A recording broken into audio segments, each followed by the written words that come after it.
Welcome to Wonder Learners. I'm Allie, and today we will be reading The Smartest Giant in Town, written by Julia Donaldson. What will happen when the giant walks back home after buying new and smart clothes from the shop? Well, finish this video to find out. And like and subscribe down below for more videos! The Smartest Giant in Town, written by Julia Donaldson and illustrated by Axel Scheffler. George was a giant, the scruffiest giant in town. He always wore the same pair of old brown sandals and the same old patched-up gown.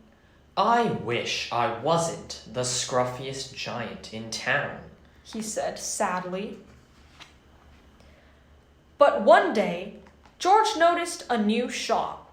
It was full of smart clothes, so he bought a smart shirt, a smart pair of trousers, a smart belt, a smart stripy tie, some smart socks with diamonds up the sides, and a pair of smart, shiny shoes. Now I'm the smartest giant in town, he said proudly.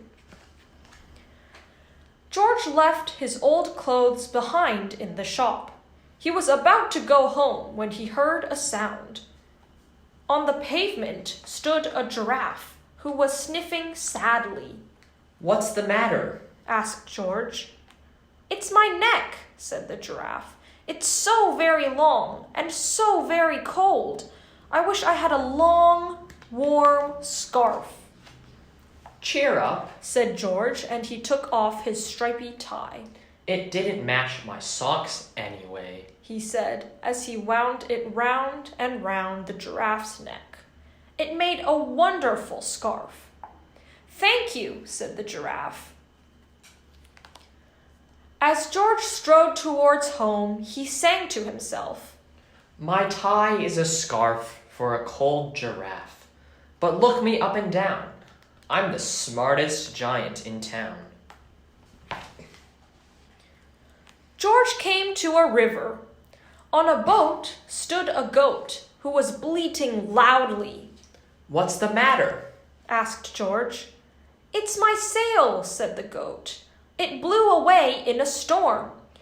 I wish I had a strong new sail for my boat. Cheer up, said George, and he took off his new white shirt. It kept coming untucked anyway, he said as he tied it to the mast of the goat's boat. It made a magnificent sail. Thank you, said the goat. George strode on, singing to himself. My tie is a scarf for a cold giraffe.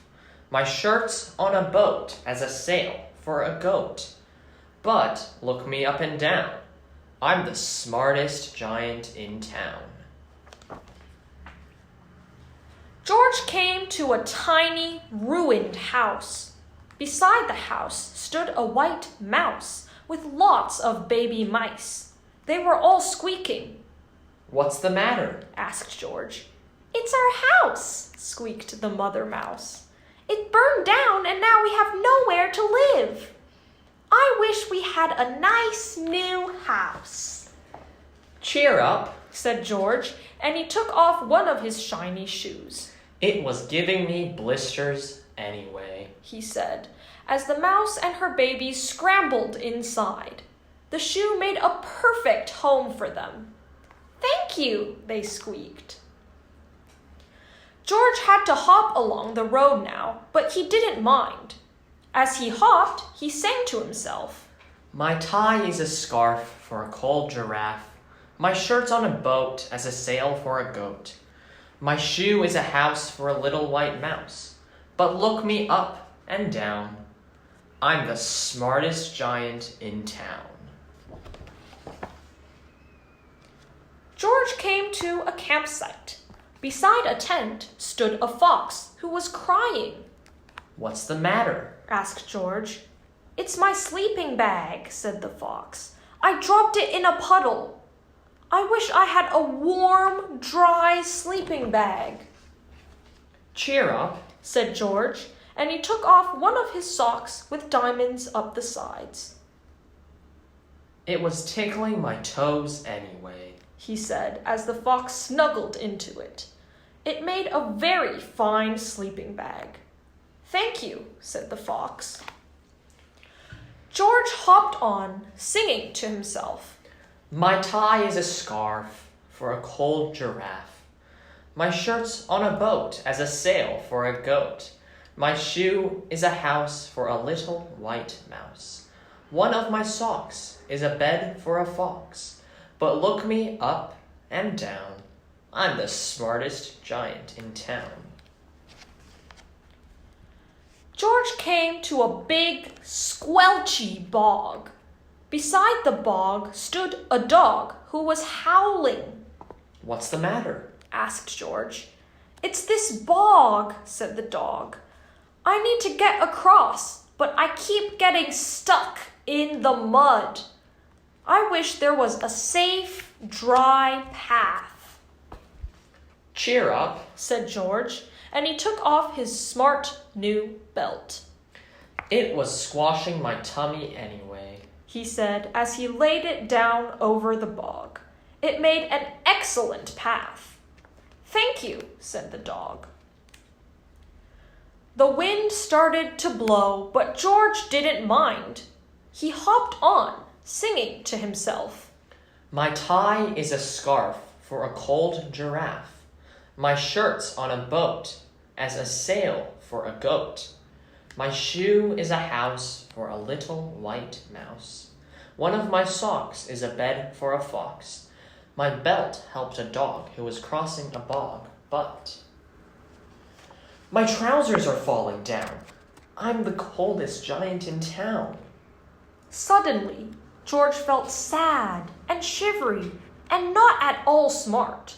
He stood on one foot and thought. I'll have to go back to the shop and buy some more clothes, he decided. He turned round and hopped all the way back to the shop. But when he got there, it was closed. Oh no, cried George. He sank down onto the doorstep and a tear ran down his nose. He felt as sad as all the animals he had met on his way home. Then, out of the corner of his eye, he saw a bag with something familiar poking out of the top. George took a closer look. My gown, he yelled. My dear old gown and sandals. George put them on. They felt wonderfully comfortable. I'm the coziest giant in town, he cried, and he danced back home along the road. Outside his front door stood all the animals he had helped. They were carrying an enormous present. Come on, George, they said. Open it. George untied the ribbon. Inside was a beautiful gold paper crown and a card. Look inside the card, George, said the animals. George put the crown on his head and opened the card. Inside, it said, Your tie is a scarf for a cold giraffe. Your shirt's on a boat as a sail for a goat. Your shoe is a house for a little white mouse. One of your socks is a bed for a fox. Your belt helped a dog who was crossing a bog. So here is a very fine crown to go with the sandals and gown of the kindest giant in town. If you enjoyed this video, remember to leave a thumbs up and subscribe for more.